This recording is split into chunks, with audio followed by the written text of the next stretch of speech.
What are the 5 reasons that you won't give up when life catches you on the blind side? When the messenger of misery visits you, what are you going to do? What will keep you in the game when life knocks you to the canvas? Life's going to punch you right in the face. Life's going to fire you over and over again. You're going to be told you're not good enough. Your faith is going to be tested. Your family's going to look you in the eye and say, how do we get health insurance the next month? I don't know. But I know we're going to make it. You know who's going to bail you out? You know who's going to come and rescue you? You know who's going to come and save the day? No one. No one's going to come and do it for you. You're going to have to do it all yourself.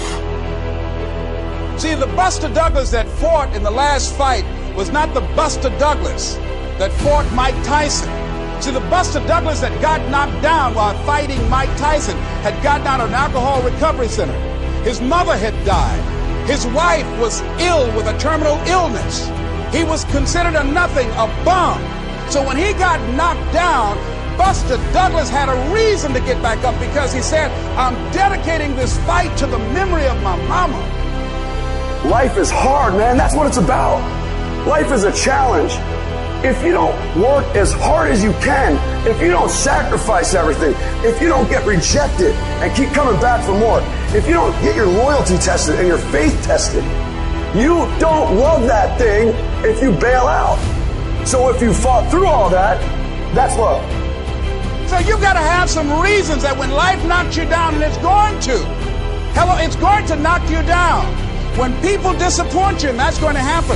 When they betray you, and that's going to happen. When they lie to you, and that's going to happen. When they say, oh, you can count on me, and they won't show up, and that's going to happen. When you want to throw in the towel and give up yourself, and that's going to happen.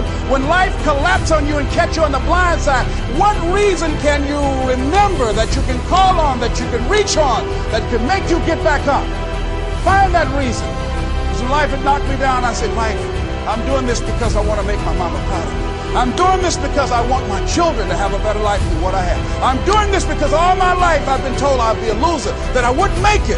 I'm doing this to make them a lie. I believe like Frank Sinatra, he said the best revenge in life is massive success. I'm doing this so I can become massively successful. And with that kind of courage, with that kind of affirmation and reason to empower me, I got a saying that when life knocks you down, try and land on your back, because if you can look up, you can get up.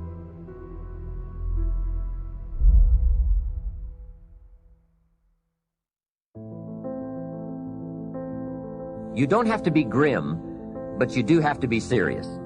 Hey, everybody hopes things will get better, but remember, the future does not get better by hope. It gets better by plan. And hope unaided by clear plans can finally become an illness. There's a Bible phrase that says, hope long delayed makes the heart sick. It's a sickness. I used to have the illness known as passive hope. It's bad.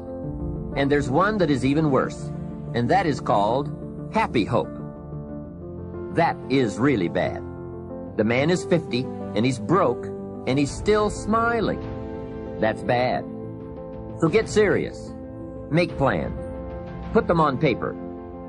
My suggestion from experience. There's a phrase from the Bible that goes, without dreams and vision, we perish. How true. Humans have this unique ability to aspire, to dream, to go for something, to become something. Without that, life is not life. We must have dreams and never give up on our dreams. I'd like to share a few ways your use of time are affected by or influence the achievement of your goals. Have you ever thought that without some very clear written goals, you never even need to consider managing your time? Time essentials come from objectives well defined. Time can't be critical if objectives aren't defined. Now you might be one of those uniquely fortunate individuals who can keep all their objectives and purposes clearly defined in their minds and operate from that. But I wouldn't take the chance. Write your goals down and set careful priorities. Sometimes priorities are determined by the season. For a farmer in springtime, the season dictates his most important activities. During the spring, a farmer must work around the clock, burn the midnight oil, and keep the equipment running because he has only this small window of time for the planting of his crops. One of the difficulties of living in an industrialized society is the losing of the sense of seasons. When to pour it on, when to ease back, when to take advantage. It's easy to keep going from 9 to 5, year in and year out, and lose a natural sense of priorities and appropriate time. Don't let one year just blend into the next. Keep an eye on your own seasons, lest you lose track of values and substance. Part of setting priorities is learning to separate major activities from minor activities. This is a whole skill in itself, but once you have learned it, it will pay dividends you won't believe. So learn to put everything on your mental scales to be carefully weighed before you spend time or money.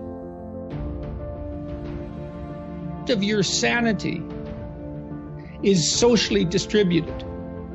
And what I mean by that is, well, let's say that you know how to behave. You're well socialized. You can play with others. Now, I said already in this conversation, if you didn't learn to play with others between the time you were 2 and 4, you will never learn. And psychologists have beat their heads against the wall trying to rehabilitate antisocial children. They can't do it after the age of 4. Is that because areas of the brain just don't develop? Well, it seems to be partly because the kids fall farther and farther behind. So let's say you make the leap from egocentric dependence on your mother at 2 and 3 to immersion in a peer group. Well, then you pick peers that are at your same developmental level, and you chase each other up the developmental ladder. And the longer you're out of that, the farther you fall behind. And so, you know, kids, 5-year-old kids might come across another 5-year-old kid who tends to cry too much if they don't get their way. And they'll say, we don't want to play with the baby. And what they're saying is, we have to find someone who's at our developmental level, shares our developmental horizon, so that we can mutually scaffold our further development. Now, they're not going to say that, obviously, but that's the situation. And kids test each other out when they first meet. So do adults. Game. Can you play? Are you playing at the same level as me? I'm playing my game at the level that will further my development. Can you play along with me?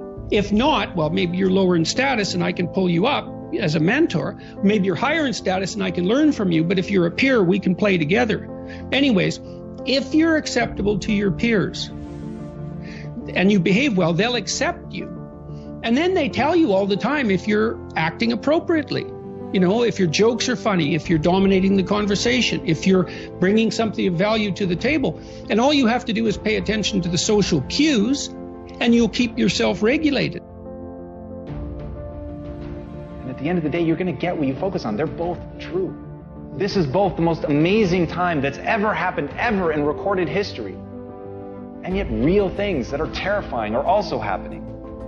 But where you put your energy, where you put your attention, where you put your focus, is going to determine what you see. And that is the most fascinating and the most important thing you have to understand about the way that your mind works. You get what you focus on. If you focus on the things that are bad, they will become real. They will become exaggerated. They will begin to monopolize your thoughts. You'll see them everywhere. It's called the reticular activating system. Your mind is literally designed to pay attention to the things that you notice. Once you notice a certain car, you see it everywhere. Once you notice a certain dog, you see it everywhere. Once you hear a certain name for the first time, suddenly you realize that that name has been all around you this entire time. But now that you're focusing on it, now that you're looking for it, it is everywhere. So whatever you look for, it's going to be everywhere. If you look for the negative, it'll be there. But if you look for the positive, it will overwhelm you. When you manage something, you do so to keep it going. Well, you don't need to keep time going. You don't even need to watch it. You can be completely unaware of it. You can go to sleep. Doesn't matter. Time just continually moves. Doesn't need you. It doesn't need me. It just keeps moving. We don't need to do time management because there's nothing to manage. It's automatic. It continually moves. What we need to do is priority management. With the time that is continually slipping away from us, we need to manage our priorities to maximize the time we have. So don't manage your time, maximize your time.